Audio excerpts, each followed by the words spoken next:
અમદાવાદનો બાપુનગર વિસ્તાર જ્યાં મોડી રાત્રે કાર અકસ્માત થયો। બાપુનગરના શ્યામશિખર ઇન્ડિયા કોલોની રોડ પર અકસ્માતની ઘટના બની। બેકાબુ બનેલી કાર ડિવાઈડર તોડીને વીજ પોલ સાથે ધડાકાભેર અથડાઈ। અકસ્માતની ઘટનાને લઈને મોડી રાત્રે ભાગદોડ મચી ગઈ। અકસ્માતમાં કારને ખૂબ નુકસાન થયું છે। હાલ કોઈ જાનહાનિના સમાચાર નથી। વીજ પોલ સાથે ધડાકાભેર કાર અથડાઈ, જેના કારણે ગાડીમાં એરબેગ્સ પણ ખુલી ગયા।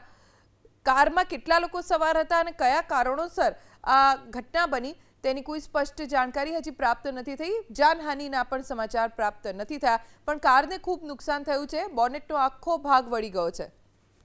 વીજ પોલ સાથે ધડાકાભેર કાર અથડાઈ, જેના કારણે ગાડીમાં એરબેગ્સ પણ ખુલી ગયા।